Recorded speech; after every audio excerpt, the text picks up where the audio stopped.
ስፖርትስ በሁሴን አብዱልቀኒና በዳዊት ንጉሴ።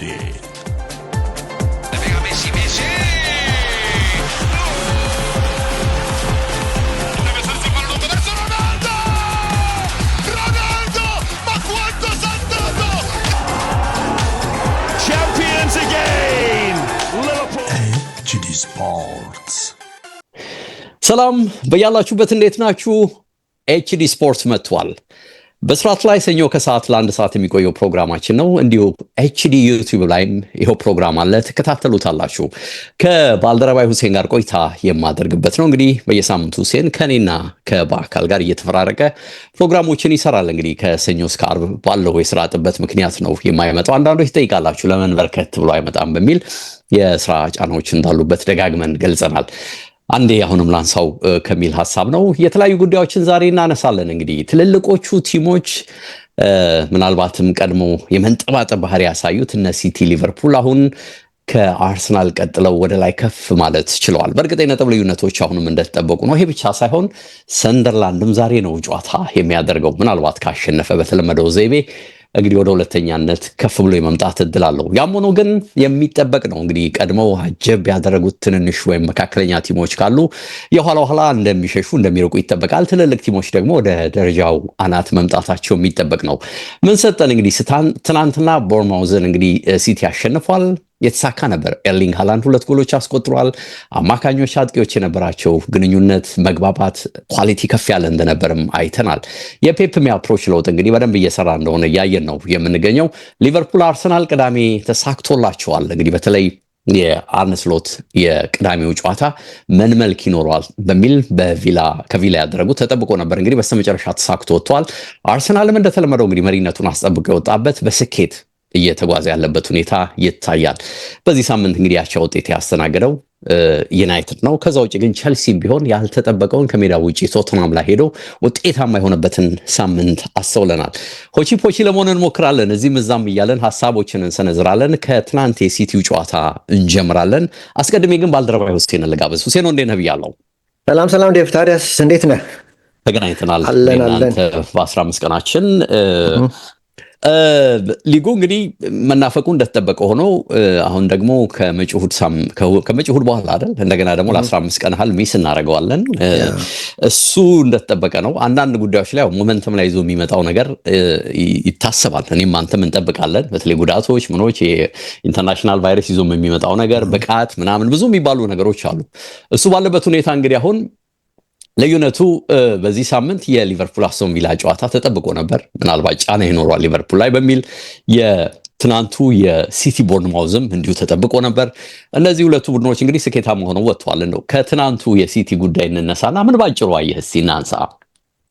ማንቸስተር ሲቲ እንግዲህ ያው ሸርተት ብሎ ነበር ለተወሰነ ጊዜ፣ ሁለት ጨዋታ በጊዜ ተሸንፎ አሁን ግን እንግዲህ የትላንትን ጨዋታ ስትመለከት በተለይ ደግሞ ቦርንማውዝ ዝም ብለህ ቀላል ግምት የምትሰጠው አይደለም። በሊጉም ያለ ምክንያት ሁለተኛ ሆኖ አልተቀመጠም።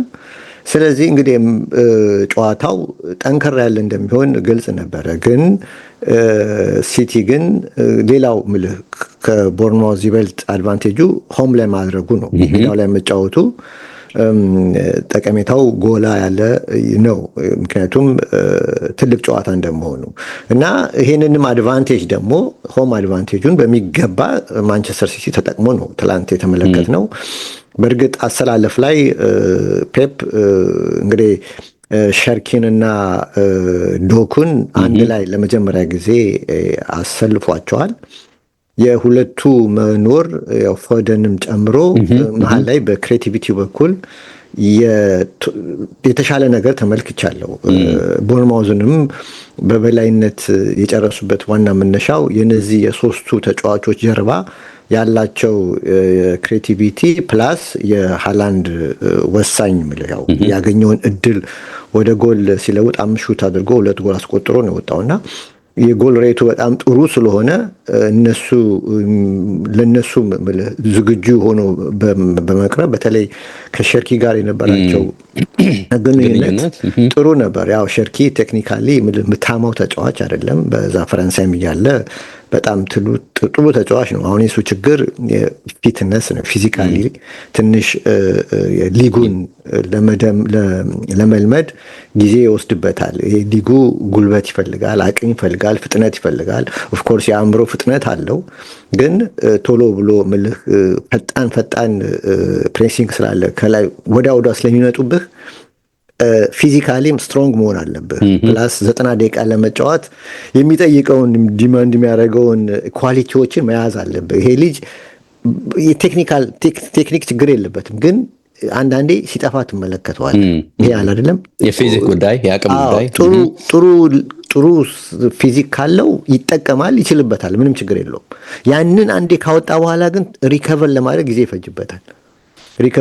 ይፈጅበታል እና ይደበቃል። እንደ በፊት እንደ ጥሩ ሄዶ የመቀበል ምናምን ነገር አታይበትም። ያለ ኳስ ያለ ሞቢሊቲ ይወርዳል። ለዚህም ነው እስካሁን 90 ደቂቃ ሲያጫውተው አላየውም ፔፕ ጋርዲዮላ። ቅድምም ማለት ትናንትናም ቀይሮታል እንግዲህ ወደ 73ኛው ደቂቃ ላይ እና እሱንና ዶኩን አንድ ላይ ቀይሯቸው። ሁለቱ ደግሞ ለሲቲው ድል ኦፍኮርስ የሃላንድ ተጽዕኖ ትልቅ እንዳለ ሆኖ የሁለቱ ተጽዕኖ ግን በዚህ ጨዋታ በእንቅስቃሴው ላይ ብዙ ትልቅ ነበረ እና ይህንን ተመልክቻለሁ።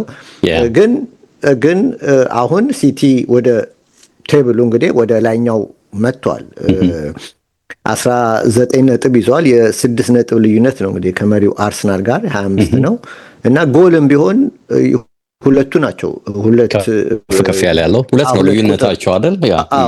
የጎል ዲፍረንስ ሁለት ዲጂት የገቡት ሁለቱ ናቸው። ማንቸስተር ሲቲ ፕላስ 12 አለው፣ አርሰናል ፕላስ 15 አለው። እንግዲህ 15 እና 12 ናቸው። ሌሎቹ በአንዳንድ ቁጥር ናቸው። 9 ነው እንግዲህ ቶተንሃም የምታገኘው እና ሌላው 7 6 5 4 ምናምን እያለ ነው የሚወርደው እና ስለዚህ አሁን ሁለቱ እንግዲህ እዚህ ገብተዋል። ስለዚህ ሲቲ አሁንም ገና ውድድሩ ኖቬምበር ገና መጀመራችን ነው የገባ ነው። ስለዚህ ለሊጉ አሁን ተፎካካሪ መሆኑን ያሳያል። በእርግጥ ሊቨርፑልም ቅዳሜ ዕለት አሸንፏል። አሁን ችግሩ ምንድነው? ኔክስት ዊክ ሊቨርፑልና ሲቲ ነው እርስ በርስ ይገናኛሉ። ሲጫወቱ ደግሞ አንዱ ይጥላል ወይ ሁለቱም ይጥላሉ። በመሀል እንግዲህ አርሰናል ደግሞ ሰንደርላንድ ካሸነፈ ይጠቀማል። የማሸነፍ እድሉ ሰፊ ነው ስላለ እስካሁን ካየው በወረቀት። ስለዚህ ያን አጋጣሚ ደግሞ አንዱ ይንሸራተታል አይቀርም፣ ወይ ሲቲ ወይ ሊቨርፑል አንዱ ይንሸራተታልና ግን ሊጉ ግን ያው ባጓጊነቱ ይቀጥላል ማለት ነው ዴቭ። ትክክል።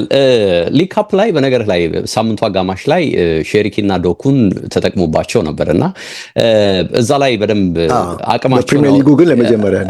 አቅማቸውን ያወጡ ተጫዋቾች ሆነው ስለነበር አንዳንድ ተጫዋቾችን የማስቀመጥ አቅም አላቸው ሊጉ ሲመለስ። ለምን በወቅታዊ ፐርፎርማንስ በጣም ያምናልና ፔፕ ይህንን ስጠብቅ ነበር። እንዳልከው አምጥቷቸዋል። እሱም ብቻ ሳይሆን እንደጠቀስከውም ፋደንንም ጭምር እዚህ ላይናፕ ውስጥ አስገብቶታልና ምርጥ ማጥቃት ኳሊቲ ያለው ስብስብ ፊቱ ላይ እንደተጠቀመ ከመሃል በተለይ ከወገቡ አንስቶ በደንብ ይሄን እንደሄደበት ታያለህና ራይንደርስ ሆልዲንግ ሆኖ ባለፈው ሳምንት ቪላው ጨዋታ ላይ መቸገሩን አይቶ እንግዲህ በድጋሜም እዚህም ጨዋታ ላይ ቤንች አድርጎታልና ይሄው ጎንዛሌዝን የተጠቀመበት።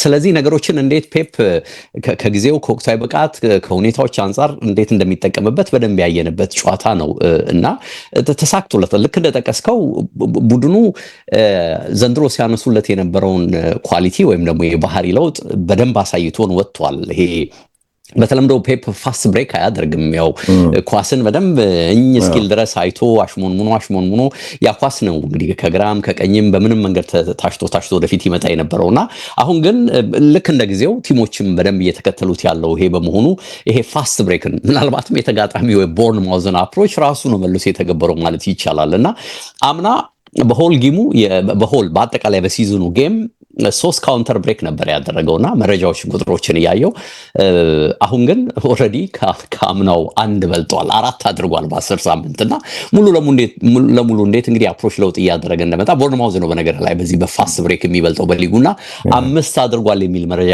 አትሌቲክ ላይ ያየው ነበርና እንግዲህ ምን ያህል ለውጥ አለ ፔፕ ጋር ቀጥተኛነት ካውንተር ማድረግ ላይ ምን ያህል ፔፕ በተለይ ሃላንድን ኳሊቲ ሊጠቀሙ የሚችሉ አሁን የጠቀስካቸውን ተጫዋቾች ቡድን ውስጥ የማካተት ነገርን በደንብ ጨምሯልና ክሊኒካሊቲው ነው በቃ አንድ ልዩ ነገር አጨራረስ ላይ ቶፕ ሆኗል በዚህ ጨዋታ ብለን ልንናገር እንችላለንና እንዳልከው ሼሪኪ 2 አሲስት አድርጓል ቁጥሮች ነበሩት ወደፊት ፓስ በማድረግ 4 የተሳካ አድርጓል 18 አልኳሶችን ወደፊት ይዞ በመሄድ የተሳካ ነበር በዛ ጨዋታ ላይ አታክ ላይ በቡድኑ አጠቃላይ አታኪንግ እንቅስቃሴ ላይ 6 ቤዚክ የሆኑ ቁልፍ የሆኑ ኢንቮልቭመንቶች አድርጓል ይሄ ተጫዋች እንግዲህ ሃላንድን ፍጥነት የፖዚሽን አያያዝ ታይሚንግ እንዴት እንደተጠቀመበት ስታይ እንዳልከው የምታነሳበት ችግሮች እንዳሉ ሆኖ ግን ቤስት ኳሊቲ የሆነ አጠር ብሎ ቤስት ኳሊቲ የሆነ አቅም እንዳለው በደንብ ይታያል እና እንግዲህ ሃላንድም ገና ኮዲው ከፍ ያለ ቁጥር ውስጥ ገብቷል 12ኛ እና 13ኛ ጎሉን ነው የሰራው ሃትሪክም የመስራት እድል ነበር የሳተውን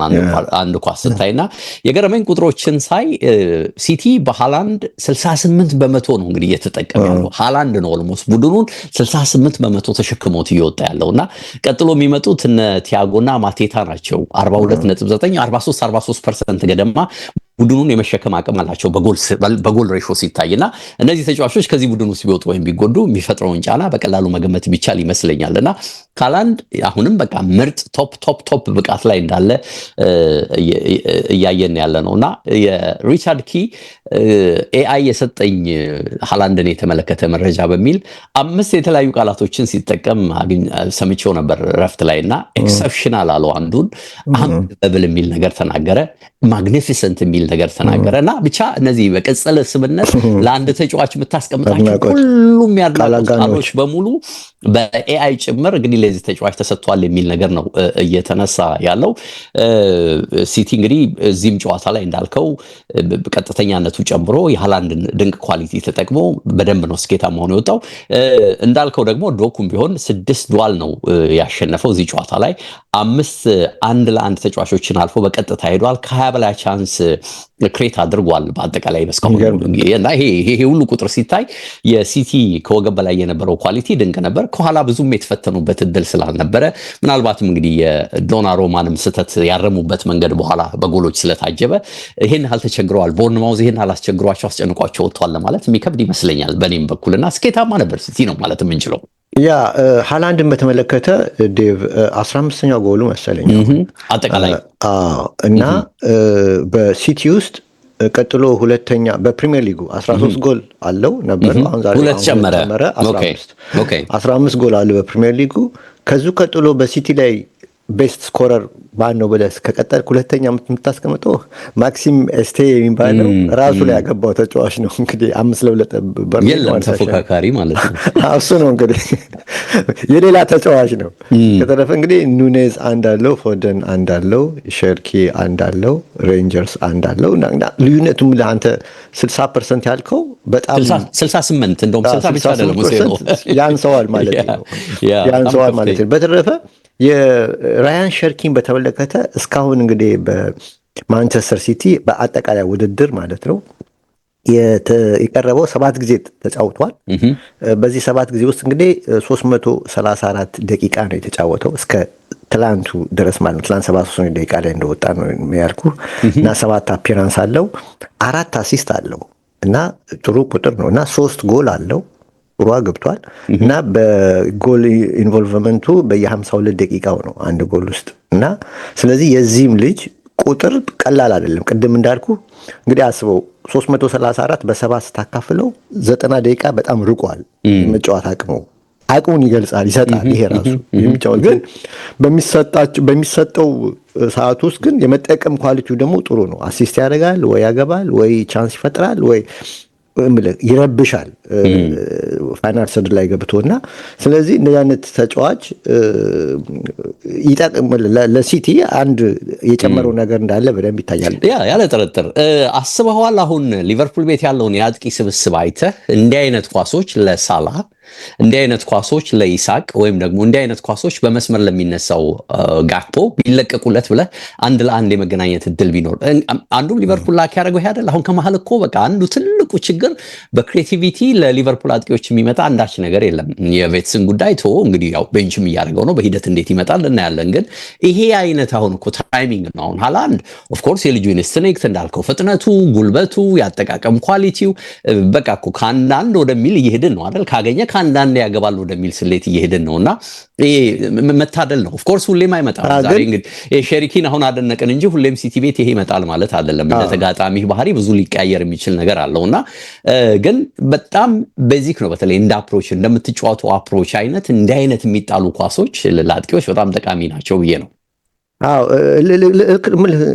ምን የምናወራው ክሬቲቪቲ ማለት ነው።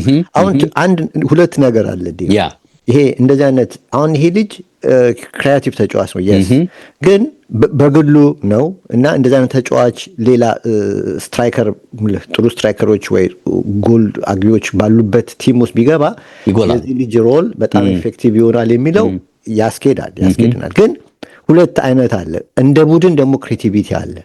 እነዚህ ክሪኤቲቭ የሆኑ እነዚህ ኦፌንሲቭ ሚድፊልደሮችን ያላዙ ቡድኖች ሆነው ነገር ግን ያንን እንቅስቃሴ በቲም ስፔስ በመፍጠር በቲም ሞቢሊቲ ስፔስ በመፍጠር ያንን ቲማቸውን ብዙ ጎል እንዲያገባ ያደርጋል።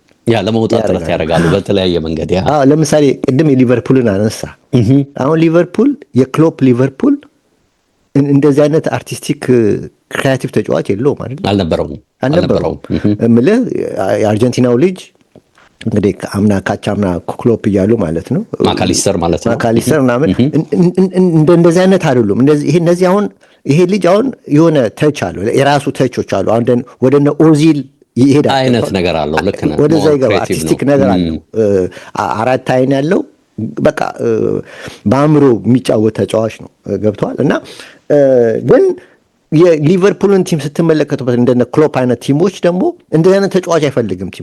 ቲሙ በፊትነሱ በኩል በጣም ፊት ነው እና ያለ ኳስ የሚደረገው ሞቢሊቲ በጣም ሀይ ስለሆነ ያንን ስፔስ ዋናው እኮ የቴክኒሻኑም ሆነ እንትኑ ስፔስ ለመፍጠር ያንን ስፔስ መፍጠር አቅም አለው እንደ ቲም እና እንደዛ አለ ለማለት ነው። ኢንትረስቲንግ ተገቢ ሀሳብ ነው ያነሳው። አንድ እንመለስ፣ ወደኋላ ስንመለስ ቅዳሜ ከሊቨርፑል በፊት ስኬታማውን ጉዞ አጠናክሮ የቀጠለው አርሰናል ነው። አሁን ጎሎች አይገቡበትም ብቻ ሳይሆን አይሞከርበትምም ወደሚል ግብ ጠባቂውንም ጨዋታ ታዛቢ ነው፣ ዝም ብሎ ቁጭ ብሎ ነው 90 ደቂቃ የሚጨርሰው የሚል ሀሳቦች ሁሉ በየሚዲያው እየወጡ ነውና ኦፍኮርስ አንዳንድ ነገሮች መልካቸው ትንሽ የበዛ ሊመስል ይችል ይሆናል። አላቅም ያንተ መረዳት እንዴት ሊሆን ኦፍኮርስ ጫና የሚያመጡ እንደሆነ አላቅም። የሚሰጡ አንዳንድ የጎሉ ነገሮችንም እናያለን። ግን አርሰናል ለነገሮች ወይም ደግሞ ለተጋጣሚዎችም ትልቅም ይሁን ትንሽም ይሁን መካከለኛም ይሁን እየሰጠ ያለው ትኩረት ለብሉ በጣም ከፍ ብሏልና ጨዋታዎችን ደግሞ አስተማማኝ በሆነ መንገድ አሸንፎ እየወጣ ነው ያለው። ለዚህም ይመስላል እንግዲህ አሁን ከስሩ ያሉት ቲሞችም አሸነፉም ብንል ነገ አርሰናል ላይ ምን እንደሚፈጠር ባናቅም ጊዜው ገና ቢሆንም እነሱን አለማመኑ ይበዛል። አርሰናልን ካለማመን የሚመስለው አይደል? አሁን አርሰናል ይሄዳል ብሎ የማመኑ ስሜት ይጎላ ይሆናል እንጂ ያለ ጥርጥር እነዚህ ከኋላ የመጡት ቲሞች አሁን አርሰናል በጣም በበዛ መልኩ ተንሸራቶላቸው እነሱ ደግሞ ቡምፈጥሮ ይሄዳሉ የሚለውን ሐሳብ እንድንገዛ የሚያደርግ አይመስልም አይደል? የሰሞኑ የአርሰናል የሆነ ይታያል። በቃ የሆነ የአፒታይታቸው የዋንጫ እንደሆነ በደንብ የሚያሳይ ነገር አለው ገና ከጅምሩ ገና ከወዲሁና እግር ኳስ ብዙ ከተመለከትክ የሚሰጥህ ምስል ደግሞ ይሄ ይመስለኛል። እኔ በግሌ እንዴት ነው የተረዳኸው? ይሄ አፒታይት ኦር ሞቲቬሽን እንዲመጣ ደግሞ የሚያደርገው ምኑ ታውቃለህ? አንዱ ዲፌንሱ አንድ ጎል አለማስቆጠሩ ነው። ዲፌንሱ ኦን ታርጌት አያስመታም ማለት በተቻለው መጠን በረኛውን አያጋልጠውም። ለእንትን ለአደጋ ያጋልጠውም እና ይሄ ደግሞ ሪከርድ እየያዘ 3 ጎል ነው እስካሁን የተቆጠረበት። ይሄ ደግሞ ካለፉት ዓመታት ሪከርዶች ጋር እየተቀራረበ መምጣቱ ይሄ በመልበሻ ቤት ውስጥ በተለይ እንደ ቲም እንደ ዲፌንስ ስትሮንግ ሆነው እንዲገባ ያደርጋቸዋል። ገብቷል? እንዳይገባባቸው እልህ መያዝ አይተህ እንደሆነ አንድ ሹት ሳይደረግ ኦን ታርጌት ሲወጣ ሲደሰቱ ትመለከታለህ። የዛ መልእክት ምንድን ነው? ኦን ታርጌት ጎል አይደለም እኮ ኦን ታርጌት ላለማድረግ የሚሄዱበት ሩጫ ነው። ይሄን ደግሞ እንደውም ያለፈው ሳምንት ትሮሳርን ጠይቃው ነበረ ጋዜጠኛዋ ጎል ምናምን ሲል እንደ ችላ አድርጎ ነው የመለሰላት። ግን ፊል ያደርጉታል ሜዳ ውስጥ ተጫዋቾች እኮ ናቸው። እኔ እናንተ እንደምናወራው ሚዲያውን እንደሚያወራው እነሱም ያንን እኮ ፊል ያደርጉታል፣ ያውቁታል። እና ስለዚህ አሁን ይሄ አንድ ለዲፌንሱ ጥሩ ሞቲቬሽን ይመስላል። አሁን አንተ ትኩረት ያልከው አንዱ ትኩረት እንዲያደርጉ አንዱ መሳሪያ ይሄ ይመስለኛል እንደኔ። እና ቅዳሜ ዕለታም በርንሌን 2-0 አሸንፏል። አዎ በርንሌ በደረጃ ዝቅተኛ ቲም ነው። አዎ ዝቅተኛ ቲም ነው። ነገር ግን ሆም ላይ የሚጫወት የፕሪሚየር ሊግ ቲም ነው።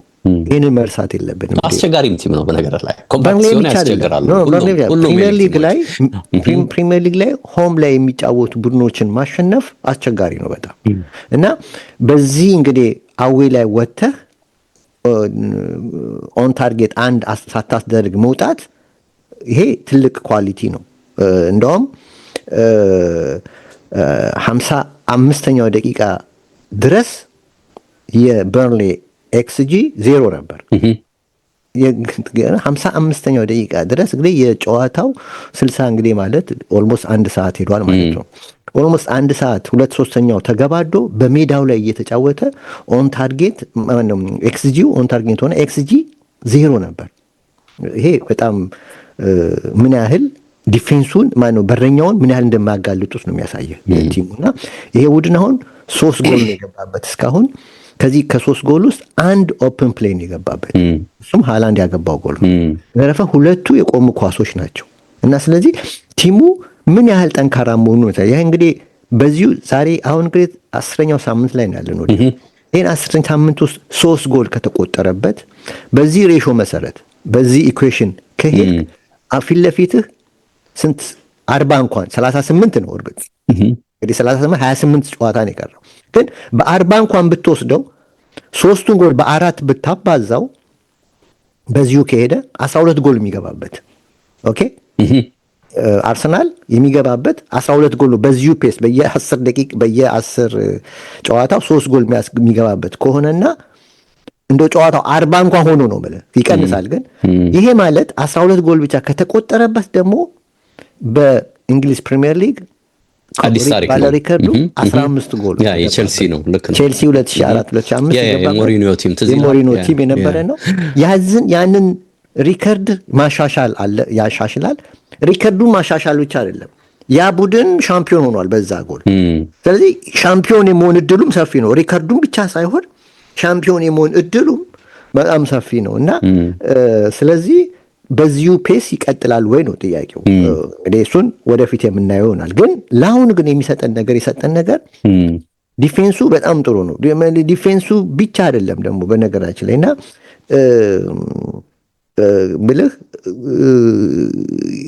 አንድ የቲሙ ኳሊቲ የተመለከትኩት ምንድነው ካልከኝ በተለይ የአርቴታን የብልጥነት ጉዞ ልበልህ የብልጥነት ጉዞ ያየሁት ነገር አንዱ ለምሳሌ ቅዳሜ ዕለት በበርንሌ ሲሸነፉ የኮሬክሽንና ሲያሸንፉ አንዳንዴ እኮ ዝም ብለህ ስታወራ ወረቀትህንም እያየ ፋክቶች እየፈለክ ስለሆነ አፌ ያወራል፣ አእምሮ ደግሞ ወረቀቱን ይፈልጋል። አይኔ ይፈልጋል። ተቃራኒ ነገር ታወራለህ። አሁን ሰው ምንድን የምታወራው ይላል። ከዛ ወረቀት ላይ ሆነች እንግዲህ አንድ የሆነ ወሳኝ የሆነች ነገር እየፈለክ ነው። አይ ነው አእምሮ አፌ ያወራል፣ አእምሮ ሌላ ቦታ ነው። ቀጥል። እሺ ልክ ነህ። እና በርንሌ ላይ ዮኬሬሽንና ዙቢሜንዲን ቀየረ እና የነዚህ የሁለት ተጫዋቾች መቀየር ለኔ የከፋ አይደለም። ይሄ ሲሪየስ ህመም አይደለም። ግን ይሄን ነገር ደጋገመው አርቴታ ያለፈው ሳምንት ራይስን ካላፊዮሪን እና ማኑ አንድ ሶስተኛ ሳካን ነው አንድ ሶስተኛ ተጫዋችንም እንደዚሁ ቀይሮ ነበር ታስታውስ እንደሆነ የዛሬ ሳምንትም ሲጫወት ማለት ነው። እና ግን ትላንትና ራይስም ካላፊዮሪም ተጫወተው ራይስ እንደውም ይበቃ በዚህ ሳምንትም ጉዳት ነው አይደል ያለው ሲወጡ እንግዲህ መገናኛ ብዙሃን የነገሩን ወይም ደግሞ ገና ኤክስቴንቱን አላወቅንም እንጂ መጠነኛ ችግር ደርሶባቸዋል ነው ያሉት። እሱን እኮ ነው የምልህ ካላፊዮሪና ራይስም እንደዛ ነበር ያለው እና አሁን ለኔ የሚሰጠኝ ምንድነው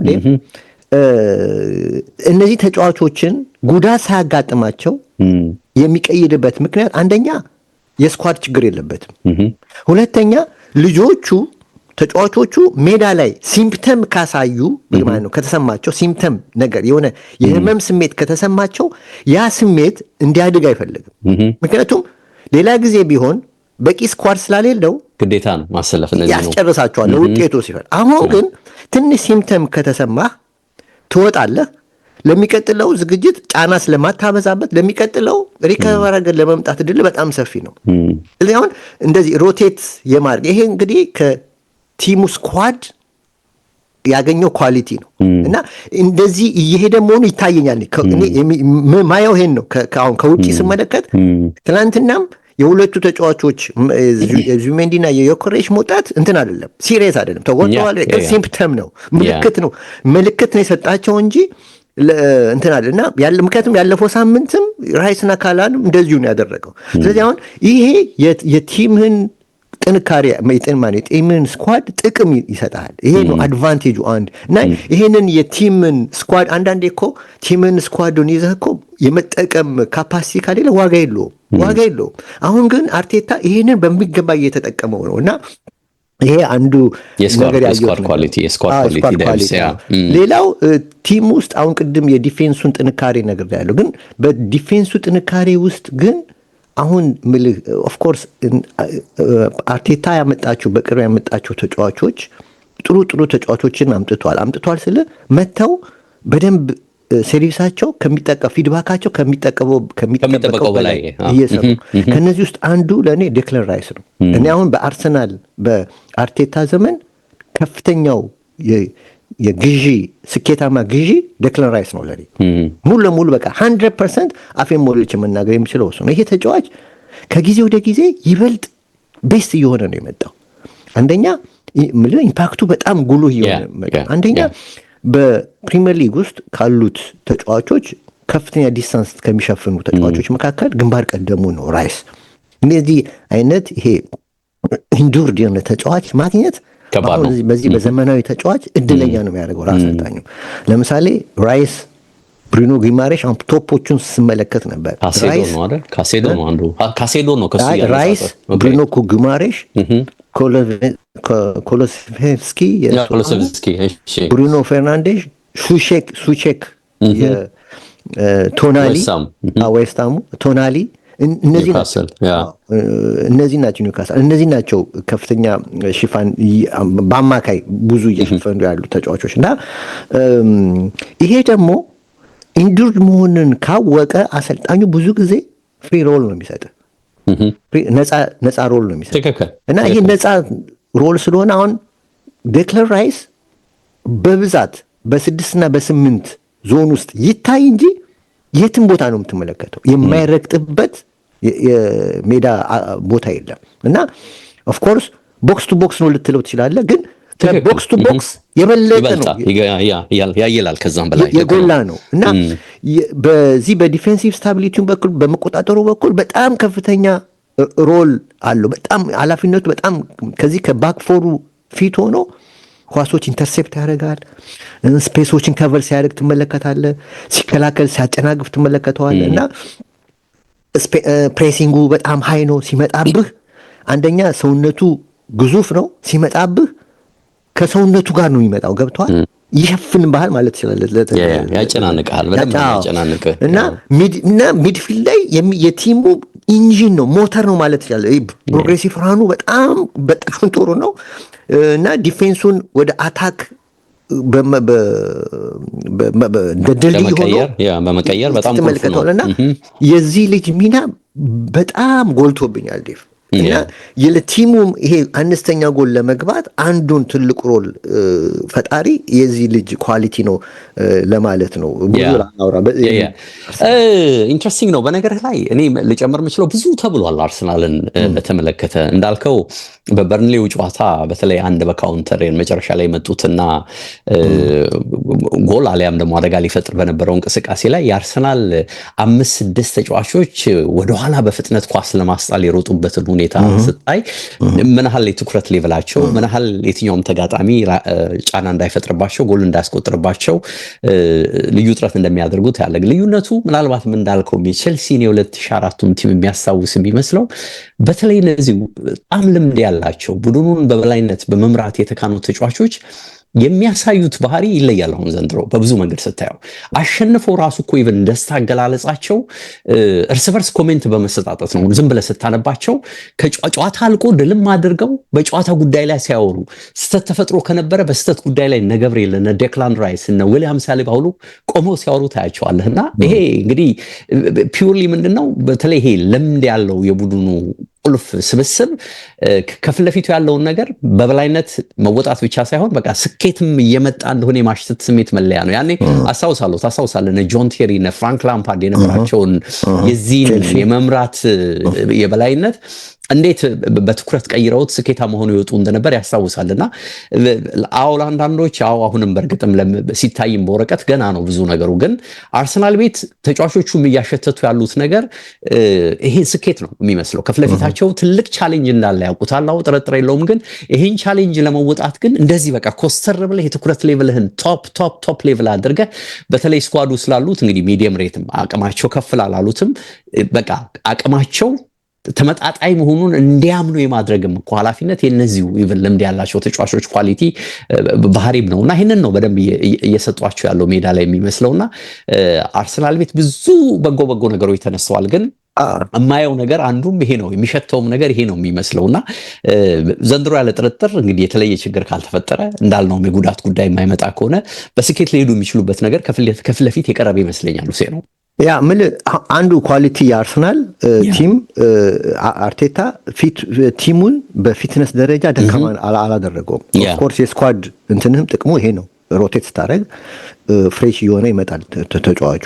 ግን ይሄም እንዳለ ሆኖ ግን አሁን ቲሙ በደንብ ኢንዱርድ ነው። በኢንዱራንስ በኩል ማለት ያለ ኳስ ያለው ሞቢሊቲ ነው።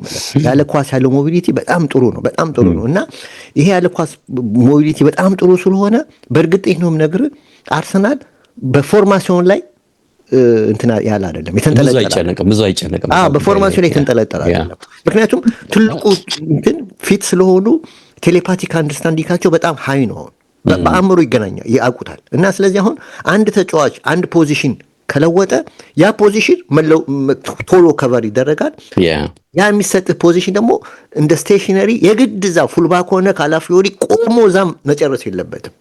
ከፈለገ ሚድ ዞኑ ሲገባል፣ ከፈለገ ማጥቃት ውስጥ ታየዋለህ፣ ከፈለገ በዛኛው ሳይድ መሄድ ይችላል።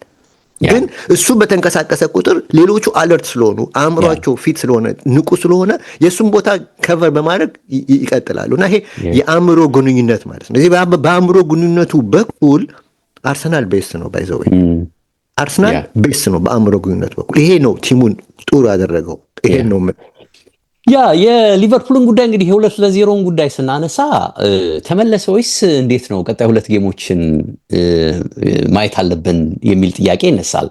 ለምንድን ነው ይህንን የምንለው? እንግዲህ መቼም ኳሊቲ ስብስብ ነው ያለው። አምና 20ኛውን ዋንጫ ከዩናይትድ ያስተካከለ ቲም ነው ያለ ችግር ማለት ነው። ብዙዎች የጠበቁት እንግዲህ 21ኛውን ዘንድሮ ያሳካል የሚል ነበር አይደል? የብዙዎች ቅድሚያ ግምት እንግዲህ አንዳንዶች ካልሆነ በቀር የብዙዎች ግምት ይህንን 21ኛውን ዋንጫ ዘንድሮ የማሳካት አቅም አለው ነው በፕሪሚየር ሊግ። እሱ ብቻ ሳይሆን አውሮፓ ቻምፒየንስ ሊግም ላይ እንግዲህ አምና ትልቁን ዋንጫ የሊጉን ካሳካ የሆነ ነገር ይዘህ ትመጣለህ የሚል ነገር ነው። ኦፍኮርስ ሁሉም ገና ነው፣ ግን ጫናው መብዛቱን ተከትሎ በተለይ ደግሞ እዚህ ካራባው ካፕ ላይ የተፈጠረባቸው ምንድነው ቤንቹ ሙሉ ለሙሉ የመጠቀም ወጣቶችን ሙሉ ለሙሉ የመጠቀም ነገርን በተወሰነ መልኩ ያስረሳላቸው መስሏል አይደል? የቅዳሜው ድል የተሻለ ነገር ሊያሳዩን አስበው ኮቹ እንዳደረጉት ታይቷል። ስለዚህ ይሄም ተሳክቷል። እንግዲህ ሜዳ ላይ የታየው ነገር ስኬታማ መሆናቸው ነው፣ ውጤታማ መሆናቸው ነው። በብዙ መንገድ በጋራ አብረው እንደሰሩ በጋራ አብረው እንደለፉ ጥሩ ነገር እንደሆነም አይተናል እና ደጋፊው ሶሻል ሚዲያ ላይ እንዳለው እንደተንጸባረቀው በተወሰነ መልኩ ኮቹ ይሰናበቱልን የሚል ሞሬ ስንሰማ ስለነበር ማለት ነውና ሜዳ ላይ ምን ይሆናል የሚለው ነገር ሲታይ ያው ከሳቸው ጎን ከኮቹ ጎን መቆሙን አሳይቷልና በጋራ መቆም ጥንካሬ ነው አሉ ሐሳብ ሳነብ ቅድምና አንድ ባነር እንደውም ተሰቅሎ አይቼ ነበርና በጋራ መቆም ጥንካሬ ነው የሚልና እሳቸውም አዎ በጋራ መቆም ጥንካሬ ነው የሚል አስተያየትን ነው ያንጸባረቁትና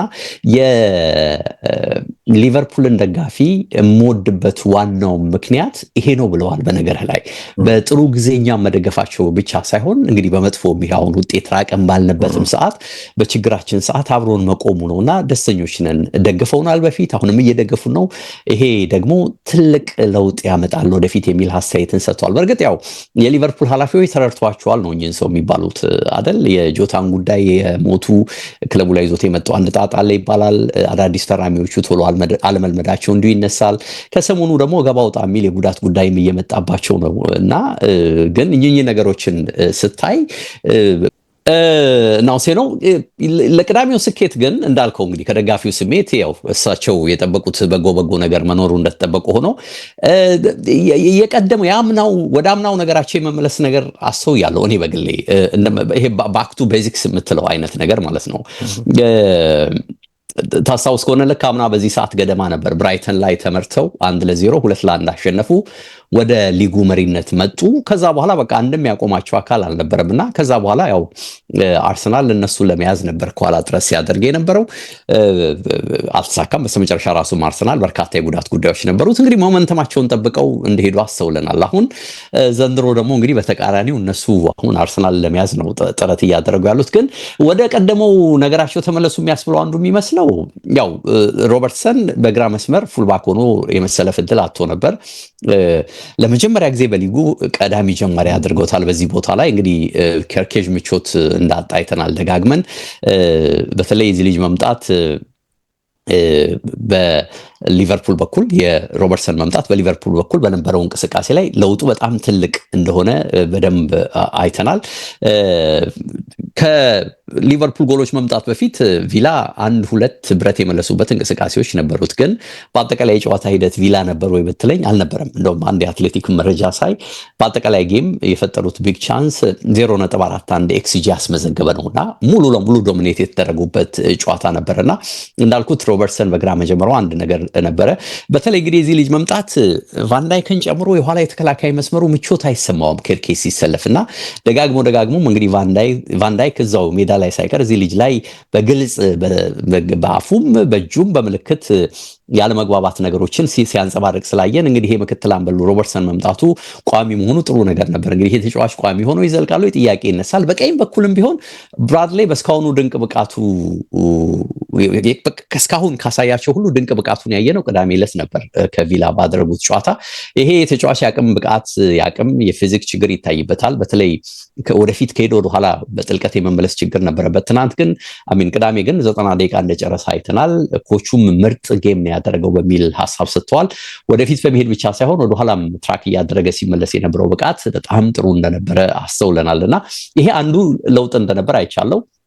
ከዛ ውጪ ያምና የመሃል ድምቀት የነበሩ ሶስቱ ተጫዋቾች ትናንትና አማካይ ላይ ተሰልፈዋል። እንግዲህ ሶቦስ ላይ ግራቨንበርግ እና ማካሊስተር ተሰልፈዋል።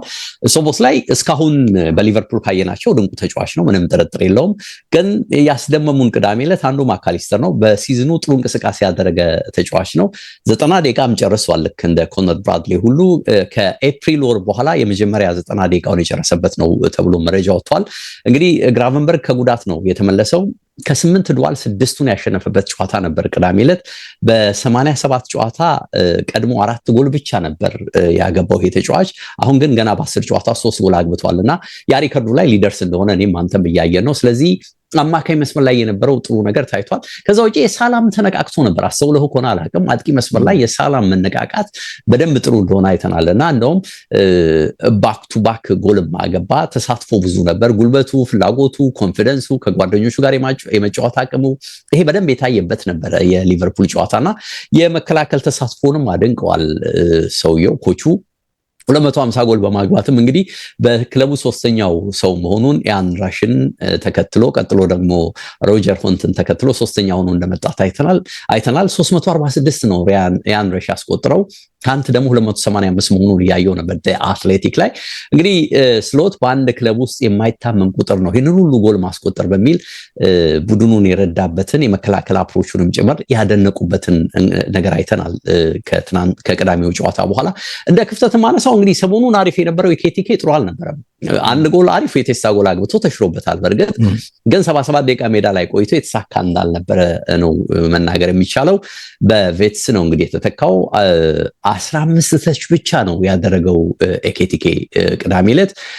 የማጥቃት እንቅስቃሴ ፍጥነቱ፣ ኳሊቲው ጥሩ እንዳልነበር አይተናል።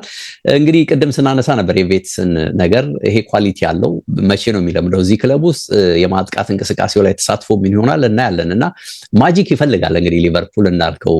ጋክፖም ጥሩ ያልነበረ ተጫዋች እንደሆነ አስበውያለሁ በቅዳሜው ጨዋታ። ጥያቄው እንግዲህ አሁንም ቢሆነው በእኔም ባንተም በኩል ሊቨርፑል ተመለሰ ወይስ አልተመለሰም የሚለው ይመስለኛል አይደለ? እንግዲህ 2-0 ማሸነፉ ተመለሰ ብለን እንድንናገር ይጋብዘናል። አላቅም።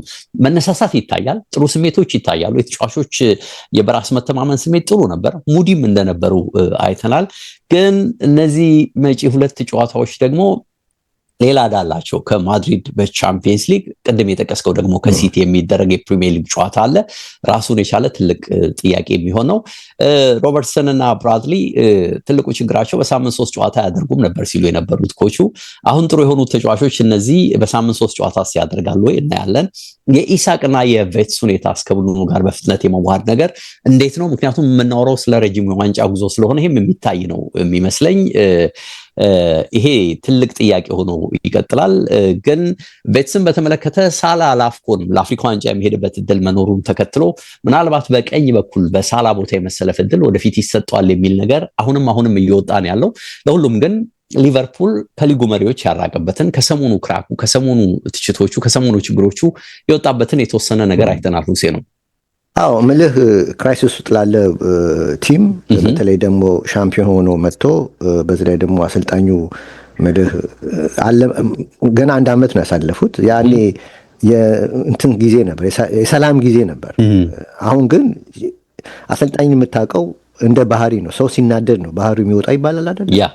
የአሰልጣኞች ደግሞ ባህሪ የሚወጣው እንደዚህ ውጤት ያሽንፈት ጊዜ ነው። ልክ ነህ። በሽንፈት ጊዜ መጣውና ስለዚህ አሁን የሰውየው ሁኔታ የምንመለከተው እንግዲህ የግድ ሲዝኑ ሲገፋ ስንመለከት ነው። ግን የዛሬ ዓመት አስታውሱ እንደሆነ እንደውም አንተ በቀደም ዕለት ስታወራ ሰምቼ ነበረ ስሰማ ዩቲዩብ ላይ እና ሰውየው በፊት ለሚዲያ ሙገሳቸው ሲሰጣቸው የነበረው ሙገሳ ትልቅ ነበር። ሁሉ ጊዜ መተው በቃ ካልም ሆነው ፋክት ነው የሚያወሩት ምናምን ብዙ ነገር ሲሞገሱ ነበር።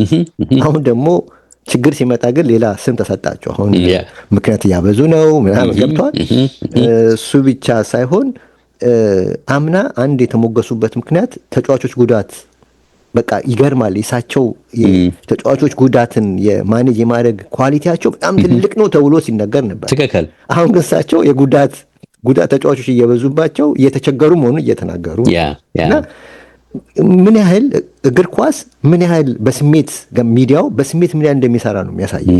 በቃ ሁሌ ጊዜ በስሜት ነው የሚሰራው ሁሌ ጊዜ እና በዛ በሞቀ ሰዓት የሊቨርፑል ደጋፊዎችን እንደዛ ሲያስፈነጥዟቸውን በአሰልጣኙ ላይ እምነት እንዲኖራቸው ትልቅ ኦልሞስት ቅስቀሳ አይነት ነገር።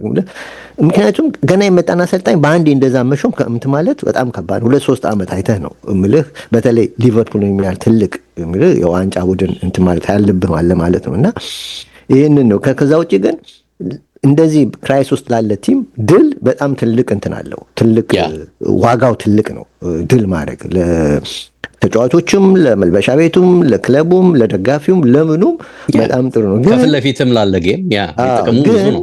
ይሄ ማለት ግን ተነሳ ማለት አይደለም። ዋስትና አይደለም። በሽተኛ አልጋ ውስጥ ቁጭ ብሎ ዛሬ ጠይቀ ከ3 ቀን በኋላ ተሽሎኛል ይላል። ግን ካልጋ አይነሳም። ተሽሎኛል ይላል ካልጋ አይነሳም። የሚነሳው ከሳምንት በኋላ ምናምን ሊሆን ይሄ ማለት ሲደጋገም ማለት ነው።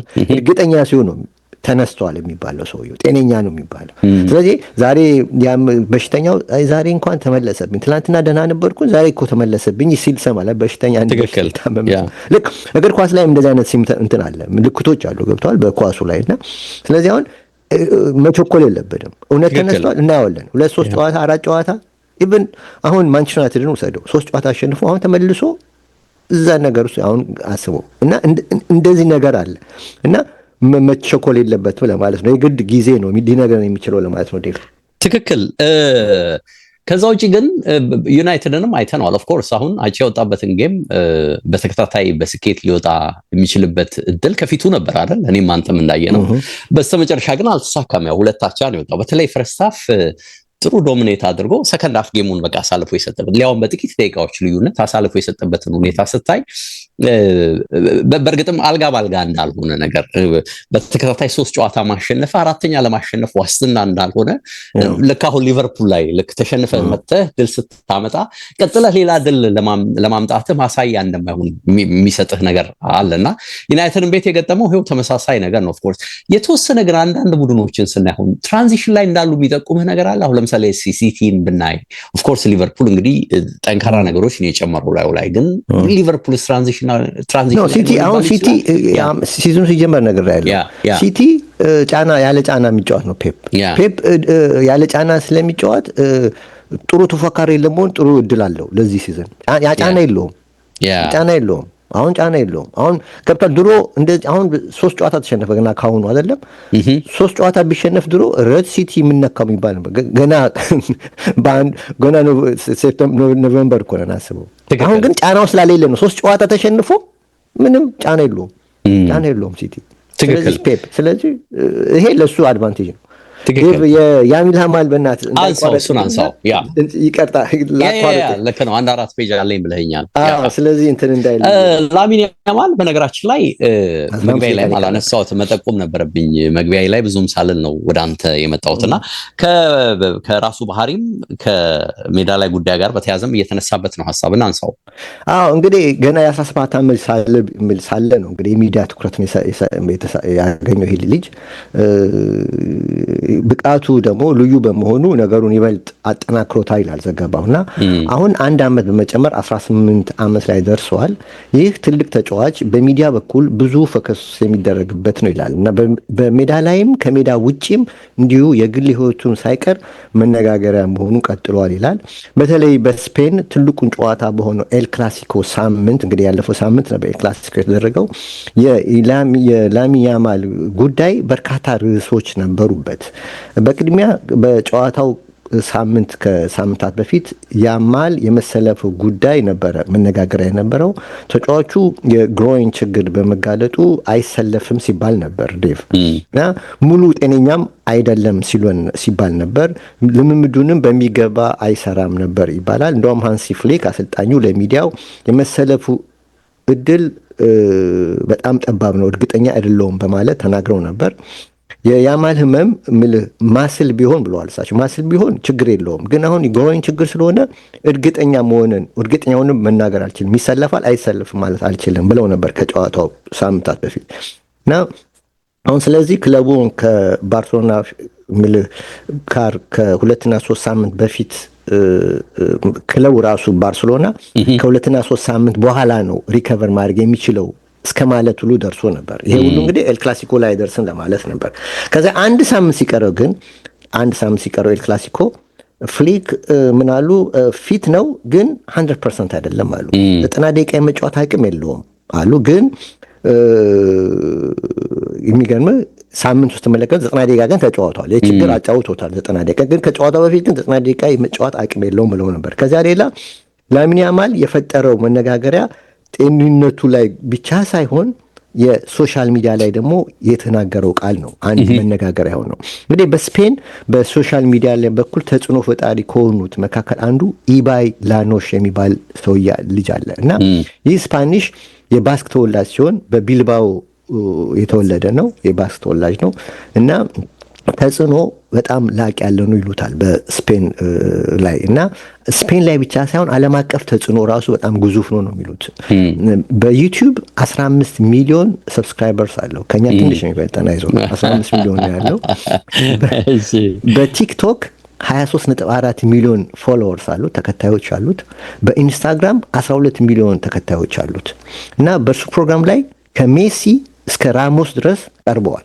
ኢንተርቪው ሲያስቡ ሜሲ የሚቀርብበት ኢንተርቪው አስቡ ምን ያህል ተጽዕኖ ላቅ ያለ መሆኑ እና ታዋቂ ሙዚቀኞች፣ የፊልም አክተሮች፣ ኳስ ተጫዋቾች፣ ስፖርት አትሌቶች ይቀርባሉ እና የሚያቀርበው ደግሞ በስፓኒሽ ስለሆነ ይህ ምልህ በተለይ በላቲን አሜሪካ ያው ከላቲን አሜሪካ ብራዚል ብቻ ናት እንግዲህ ፖርቱጊዝ፣ ሌሎች ሁሉ ስፓኒሾች ናቸው እና ሴንትራል አሜሪካም ድረስ ይታያል እና እንትኑ በጣም ትልቅ ነው እና ታዲያ በዚህ ግዙፍ ዩቲዩብ ላይ ላሚን ያማል ከኤል ክላሲኮ ቀን 2 ቀን በፊት ቀርቦ ነበር እና በዚህ በሶሻል ሚዲያ እንግዲህ የኪንግስ ሊግ ውድድር ይተላለፋል። ይሄ ኪንግስ ሊግ ውድድር ደግሞ ምንድነው 7v7 ነው፣ 7 ለ7 የምትጫወት እንደ ፉትሳል አይነት ነገር ነው። አዎ በ2022 ነበር የተጀመረው። ፈጣሪው ደግሞ የጀመረው ደግሞ ጄራርድ ፒኬ ነው ይሄን የፈጠረው፣ ይሄን ሊግ የጀመረው እና ጄራርድ ፒኬ ከዚህ ልጅ ጋር ከኢባ ላኖሽ ጋር ነው አብሮ የጀመሩት ይሄን ሊግ እና 12 ቲሞች መካከል የሚደረግ ነው። 2 ጊዜ 20 ደቂቃ ነው የምትጫወተው እና እነዚህ 12 ቲሞች ደግሞ የተያዙት በታዋቂ ተጫዋቾችና በታዋቂ ሰዎች ነው ብዙዎች። ለምሳሌ ኢባ ይሄ ልጅ የያዘው ቲም ፖርቺኖስ ኤፍሲ ይባላል። ኢከር ካሲያስ 1K ኤፍሲን ይዟል። ኩኖ አጉዌሮ ደግሞ ኩኒ ስፖርትስ ኤፍሲን ይዟል እና ሌሎችም እንደዚህ አሉ የያዙ እና ባለፈው ሳምንት እና በማድሪድ 2-1 አሸናፊ ቢጠናቀቅም እንግዲህ በእርሱ ላይ ግን ከዚህ ጨዋታ በፊት ከኢባይ ጋር በመሆን የኪንግ ሊግን ጨዋታ በቀጥታ ሲያስተላልፉ የተናገረው ቃል ነበር እንግዲህ ችግር የፈጠረው። እንግዲህ እሁድ ነበረ ኤል ክላሲኮ፣ ዓርብ ዕለት ነው እንግዲህ የቀረበው ከ2 ቀን በፊት እና ጨዋታው የነበረው ደግሞ በዚህ ኪንግ ላይክ ላይ በላካፒታል ኤፍሲ ከፖርሲኖስ ኤፍሲ ጋር ነበር። ፖርሲኖስ ኤፍሲ የኢባይ ቲም ነው ብያለሁ፣ የዚህ የዩቲዩበር ክለብ ቲም ነው ብያለሁ። ላካፒታል ኤፍሲ ደግሞ የሚመራው በላሚን ያማል ነው እና ያማል የሰፈር ልጆቹን አካባቢ ልጆችን ይዞ ነው ይሄን ቲም የፈጠረው። እንግዲህ አንዱ ባለቤት ደግሞ እሱ ነው እንግዲህ እና ታዲያ በሁለቱ መካከል ኢባ ምን ብሎ ይጠይቀዋል ያሚን ክርክር ነበር፣ ጭቅጭቅ ነበር። ተከራከሩና ላይቭ ከዛ ምን ብሎ ጠየቀው፣ ፖርሲኖስ እንደ ሪያል ማድሪድ ነው በዚህ ውድድር ላይ እንደ ማድሪድ ነው ብሎ በዚህ ውድድር ላይ እንደ ማድሪድ ነው ብሎ ይጠይቀዋል። ያማል ደግሞ ይላል አዎ እነሱም ይሰርቃሉ። በዚህ ላይ ደግሞ ኮምፕሌን ያቀርባሉ እንደ ማድሪድ አለው። ገብቶ ኦኬ። ስለዚህ የካፒታል ክለቡን ያው ሰደበ ነው ዞሮ። አዎ እና ኢባይ ቀጠለና እንዴ ሪያል ማድሪድ ይሰርቃል እንዴ ብሎ ጠየቀው። አውቆ አየህ እሱ ማማቀው አጋጋለው። ዋላ ላሚን ምን አለው ሌትስ ሲ ብሎ ነው ዝም ያለው እሱ። ሌትስ ሲ ነው ያለው እና ከዛ ይህ ንግግሩ እንግዲህ ወዲያው የስፔን ጋዜጦች ሚዲያዎች መነጋገር ያደረጉት እንግዲህ ከጨዋታው በፊት 2 ቀን በፊት ማስቡ እና ይህ አባባል ደግሞ ለሪያል ማድሪድ መልበሻ ቤት ትልቁን ሞቲቬሽን የፈጠረው እሱ ነው የሚሉት። ምክንያቱም ይዟቸዋል ማድሪድ እሱ ይሄን ስለተናገረ መልበሻ ቤት እንትን ያሸነፉትም ለዚህ ነው የሚሉት እና በአንጻሩም ላሚን ያማል ከባድ ጫና ከመፈጠሩ በላይ ተጫዋቹ ሜዳ ላይ በነፃነት እንዳይንቀሳቀስ አደረገ። እንደውም በኤል ክላሲኮ እስካሁን ቤስት ፎርም ነው የሚያሳየው። በዛን ዕለት ግን የዛሬ ሳምንት ግን የደከመ ፎርም ያሳየው በዛ ጨዋታ ላይ ነበር ይላል ዘገባውና ሌኪፕ እንደሚለው ከምንጮቻችን ብሎ ነው ይሄን የገለጸው። ስቲል ያማል ከዚህ ሙሉ ለሙሉ አላገገምም ይላል። በዛ ንግግር አሁንም አእምሮ ነፃ አልሆነም ይለዋልና አልጋ ላይ ነው ማለት ነው። በሌላ ቋንቋ አልጋ ላይ ነው እንደተኛ ነው ማለት ነው። አልተነሳም ማለት ነው። 10 ቀን ይፈጅበታል ነው ያልከኝ? 10 ቀን ይፈጅበታል ነው ያልከኝ?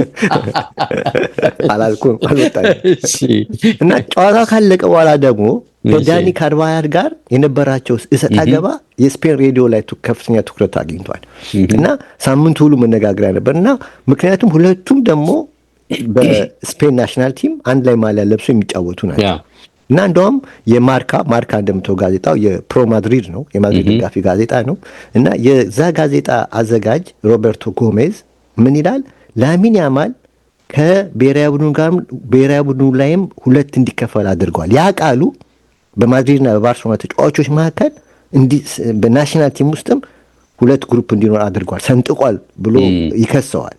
እናም ይለዋል እና ግን ይላል ሌኪፕ ጋዜጠኛው ግን ያላወቀው የሪያል ማድሪዱ ፉልባኩም ተመሳሳይ ችግር አለበት ነው። እንደውም እሱ ጥሩ ኤግዛምፕል መሆን የማይችል ራሱ ማለት ነው ይለዋል እና የማርስ እንግዲህ የማድሪድ ሚዲያዎች በይበልጥ ያማልን በጣም በቃ ሳምንቱን ሙሉ በዚህ ጉዳይ ላይ ሲቦጭቁት ነው ያሉት እና ባርሴሎና ግን አሁንም በያማል እምነት አለኝ ነው እያለ ነው። እንደውም አንድ የክለብ ተወካይን ሌኪፕ አነጋግሬው ምን ብሎ ሰጠኝ ይላል፣ ማንም በያማል ላይ ጥርጣሬ የለውም ብሎ መልስ ሰጥቶታል። እና አሁን ወሩ ገና ሴፕተምበር ላይ ነው ይላል፣ ገና ሴፕተምበር ላይ ያለፈው ማለት ነው። ሴፕተምበር ላይ ይላል ባርሴሎና ከያማል ስፖንሰሮች ጋር ውይይት አድርጓል ይላል፣ ሴፕተምበር ላይ ገና እና ምክንያቱም በተቻላችሁ መጠን ልጁን ብዙ ማስታወቂያ አታሰሩት እያለ ክለቡ እንትን እያለ ምክንያቱም ልጁን ለማስታወቂያ በወሰዳችሁት ቁጥር አንደኛ የተጫዋቹን ትኩረት እየቀነሳችሁ ልምዱ በደንብ በአግባቡ እየሰራ አይደለም ይሉታል። እና ኤል ክላሲኮ ከመደረጉ ከ2 ቀን በፊት እንኳን አንድ የቴሌፎን ኩባንያ ከላሚን ያማል ጋር ፕሮግራም ይዞ ነበር የስፖንሰር ማስታወቂያ ለመስራት፣ ግን ያንን እንዲሰርዝ ክለቡ አስገድዶታል። እና ለፐብሊክ የሚቀርቡ ማስታወቂያዎች ክለቡ ብዙም ጊዜ አይመቸውም እያለ ክለቡ ባርሴሎና በራሱ የማስታወቂያዎቹ ይዘቶች ልጁን መነጋገሪያ እያደረጉት ነው። ማስታወቂያ ስፖንሰሮች ገብተዋል፣ ለማስታወቂያ ተብሎ እንዲጮህ ተብሎ መስመር ያለፈ ነገር በዚህ 18 ዓመት ላይ እየተጫወተ ወጣት ነው ገና ደግሞ ይፎርሻል። ልክ ነው። እና ክለቡ ይሄ በጣም እያስጨነቀው ስለሆነ ኢቭን ከልጁ ኤጀንት ከዮርጌ ሜንዴስ ጋር በዚህ በስፖንሰር ጉዳይ ላይ ችግር ለመቅረፍ ስብሰባ ተቀምጠው ሁሉ ነበር ይላል። እና በዚህ በኩል ባርሴሎና ደስተኛ አይደለም ይላል። እሱም ማስታወቂያ ይሰራል፣ ልጁም የዛ እንትን አለ እና አሁን በማድሪድ ሚዲያ ግን በየጊዜው እየተተቸ ነበር። ዛሬ ግን ትላንትና ግን ተሰልፎ ያው 3-1 ባርሴሎና አሸንፎ የመጀመሪያውን ጎል ለማግባት ችሏል ለማለት ነው። እና ከዚህ ውጪ እንግዲህ እንዳልከው ይሄ በምልህ ጥሩ ምንድነው ጥሩ አማካሪዎች ኤጀንቱ ምንም ጥርጥር የለውም። ኑኖ ሜንዴዝ የምጥለው አይነት ኤጀንት አይደለም፣ ጎበዝ ነው፣ በጣም ጎበዝ እንደሆነ ይታመናል። ግን የልጁ የእግር ኳስ ህይወት ላይ ጥያቄ እንዳይፈጠረበት ያሰጋል አይደል? እንዲህ ጫና ሲበዛ፣ የመገናኛ ብዙሃን ጫና ሲበዛ፣ እንዳልከው በግልህም ራስህ ከኳስ ሜዳ ውጭ የምታደርጋቸው ነገሮች ትኩረትን ሲከፋፍሉት ጫናው ከባድ ነው።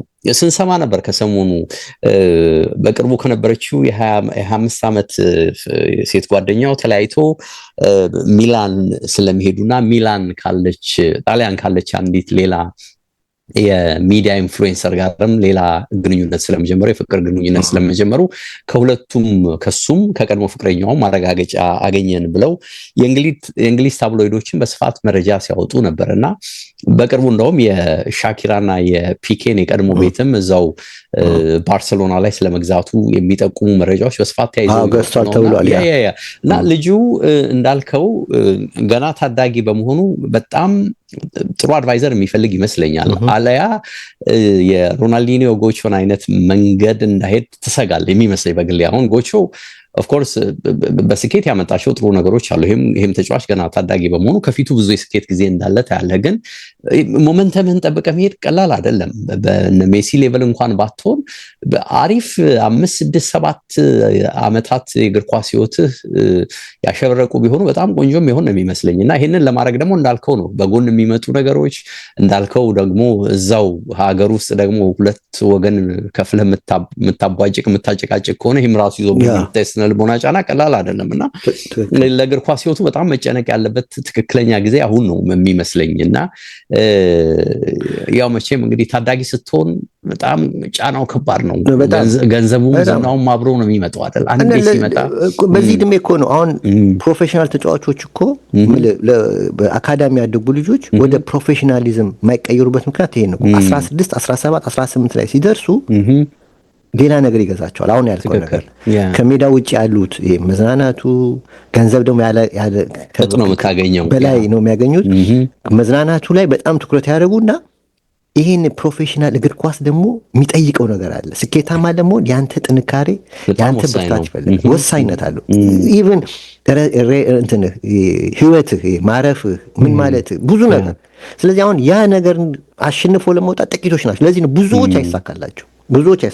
አሁን አንተ ሮናልዲኖን ጠቀስክ። ሮናልዲኖ እኮ በ17 ዓመቱ ታዋቂ አይደለም። አሁን ሁሉ ጊዜ ሮናልዲኖ ያበላሸበት እንደዛ የመሰለ ችሎታ 17 ዓመት ላይ እኮ የዚህን ያህል ትልቅ ክለብ አልነበረም። ሮናልዲኖ እኮ ባርሴሎና የገባው እኮ ኦልሞስት ከ25 ዓመት ፓሪስ ሰን ጀርመን እና ከዛ በኋላ ነው እውቁ ነው በጣም ላቅ ያለው እና ስለዚህ ይሄ ግን በጣም ቀደመ፣ ከእድሜው በላይ ቀደመ። ገብቷል።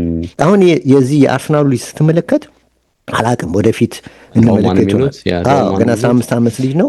ብዙ ነገር ሲጮህ አትሰማም አይደለም? ከዚህ ልጅ ጀርባ ብዙ ነገር ሲጮህ አትሰማም።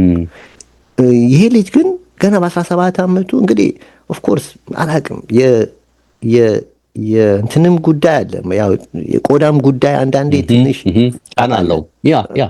ጫና አለው። ገብቷል። በተለይ ስፔን የመሰለ ሀገር እንግሊዝም ላይ ልታመልጥ አትችልም እንኳን ስፔን። ስፔን ደግሞ ይብሳል የቆዳ ጉዳይና ስለዚህ ይሄንን ስትመለከት ያም ይሆናል አላቅም። ይሄ ልጅ ግን በጣም መነጋገሪያ ሆኗል። ገና በዚህ እድሜው መነጋገሪያ ሆኗልና እንዴት ይዘልቀዋል እኔ እናያለን። ምንመለከተው ይሆናል እና አብቃሲ ሁሴን እንግዲህ ሰፊ ጊዜ ወሰድን። ሁሉንም ጉዳዮች እዚህ መዛም እያለ ለማዳረስ ሞክረናል። ኤችዲ ስፖርቶች ነበርን። በስርዓት ላይ ሰማችሁን። እንዲሁ ኤችዲ ዩቲዩብ ላይም ተከታተላችሁ ለነበረን ጊዜ ከልብ ነው የምናመሰግነው። ሁሴን አንተ ለማመሰገንኩ መልካም ጊዜ ብያለሁ። እንገናኛለን። ባይ